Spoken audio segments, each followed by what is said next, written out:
Mga kababayan, alamin na natin ngayon ang update sa Bagyong Paulo na posibleng maglandfall bukas sa probinsya ng Isabela. Ihahatid sa atin yan ni Pag-asa Weather Specialist Lian Loreto.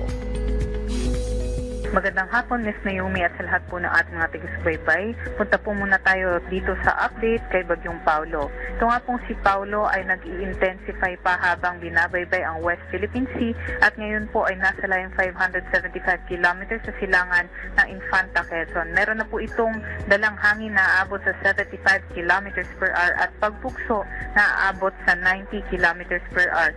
Patuloy po itong kumikilos pa west-northwestward sa 20 kilometers per hour at may kabilisan nga po ang kanyang pagkilos.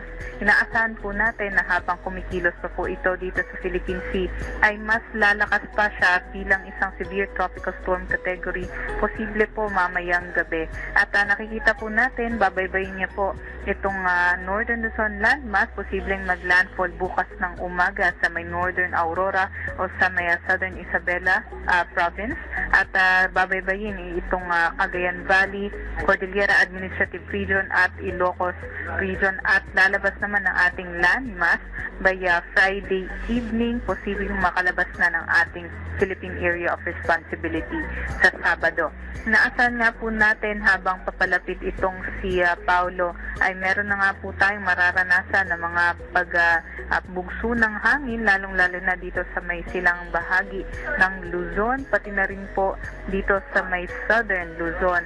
At ngayon nakataas na nga po ang wind signal number 2 dito sa may southeastern portion ng Isabela, sa northern portion ng Quirino at sa may northern portion ng Aurora. Asahan po natin yung mga hangin na aabot sa 62 to 88 kilometers per hour na sa loob po yan ng 24 oras, so bukas nga po.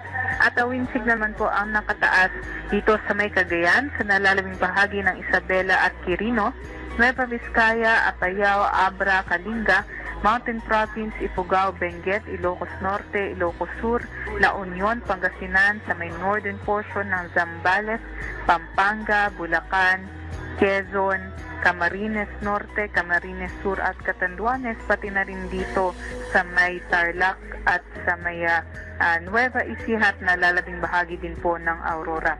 Sahan natin yung mga hangin na abot sa 39 to 61 kilometers per hour sa loob naman po ng 36 hours dun po sa may wind signal number 1. Sa ngayon, wala pa naman po tayong nakataas na gale warning sa anumang baybayang dagat ng ating bansa. Ngunit posible po magtaas na po tayo mamayang hapon in anticipation po doon sa maalon na karagatan sa may silangang bahagi ng Luzon.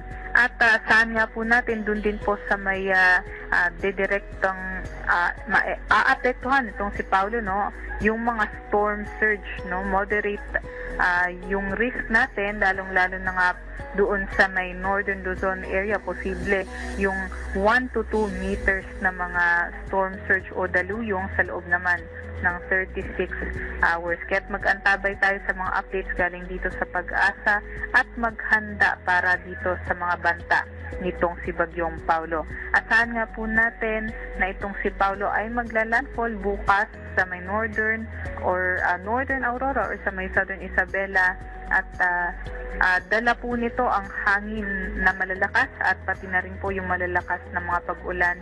Ang pinakamalalakas po ng mga pag-ulan dun po sa may malapit sa sentro nitong si Bagyong Paulo. Inaasahan din po natin ngayong hapon, no, magkakaroon din po tayo ng maaliwalas na panahon dito naman sa may Southern Luzon area, kabilang na rin sa may Metro Manila at sa may Bicol region. Kaya posible po yung mga kalat-kalat na pag-ulan, pagkulog at pagkidlat.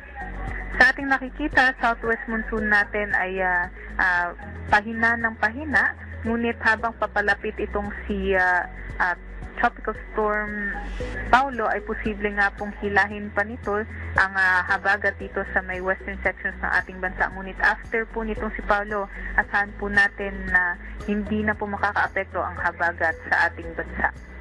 Ito na po ang ating dam updates.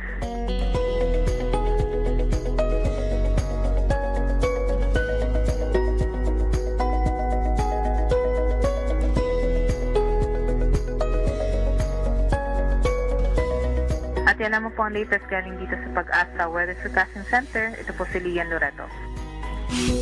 Maraming salamat Pag-asa Weather Specialist Lian Loreto.